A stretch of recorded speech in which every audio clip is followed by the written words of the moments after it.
Hey friends, welcome to our Sermon School course. I'm here with a friend and also just an amazing theologian, Professor Dr. David Wilkinson. David is a professor of theology and also the principal at St. John's College at Durham University in Durham, UK. And David, it's so great to have you with us. But your CV, your bio, has a little bit of an interesting twist to it because you are a theologian, trained at Cambridge, but you have a PhD in astrophysics. And so tell us a little bit about how that came together. We don't see that a lot, but I think that'll be good for the audience as they continue to see and hear the questions we discuss. Thank you, Shane. And for many people, it's very surprising to be both a Christian and a scientist, a theologian and a scientist.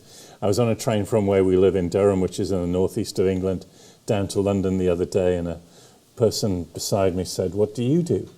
Well, I said, I'm a theologian and a Methodist minister.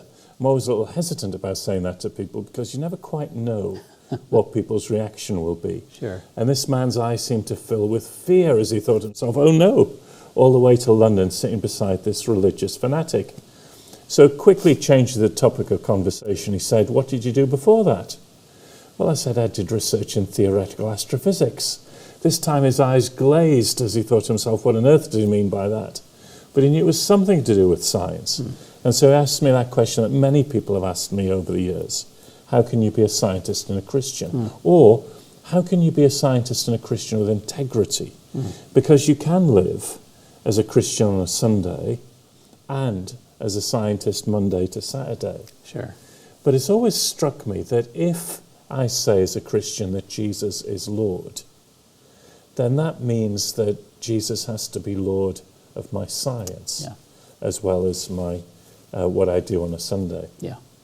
Now, I became a Christian at the age of 17. It had nothing to do with science at all. Some people say to me, did you look through a telescope at as a child and suddenly become a Christian? No. At the age of 17, a number of things happened, very simple things for me. I fell in love with a girl who went to the local Christian youth group, and so I started to go along to that church to try and go out with her. That never happened. Secondly, Bob Dylan went through his Christian phase. Oh, yes. I was really into the music of Bob Dylan. Yeah. And suddenly I heard Jesus being sung about in a language that I could understand. Familiar. Up to that point, I'd only heard hymns from the 17th century about Jesus. Here was something that was alive and relevant to me. And the third thing that happened was that I read the New Testament for the first time. I'd never done that before. I'd listened to what other people had told me about the Bible before.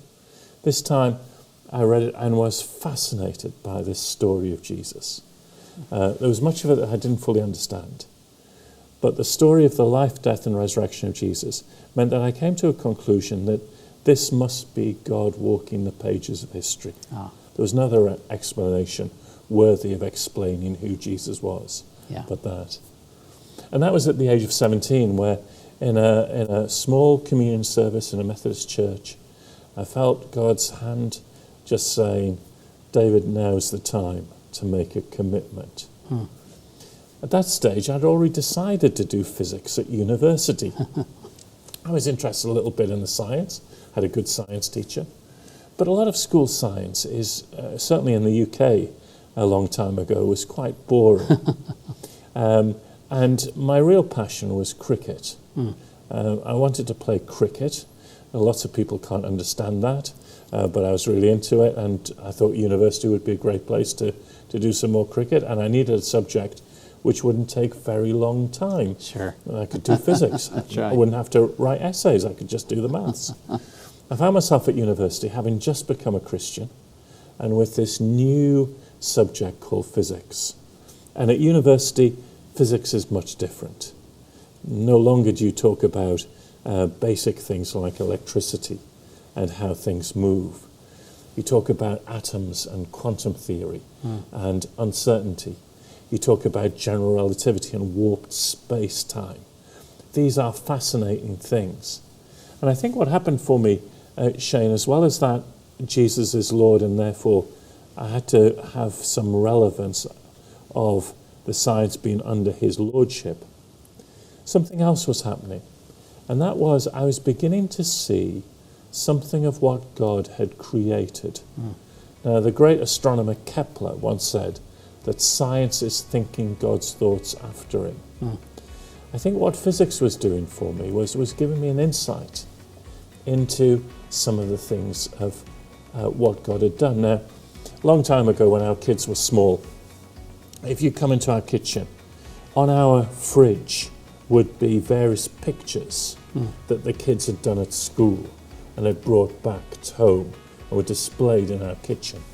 And if you came in and looked at these pictures, to be honest, our kids are not terribly good artists. They're very good in lots of other ways.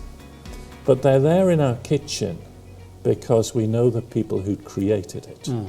Yes. That gave it value. Yes.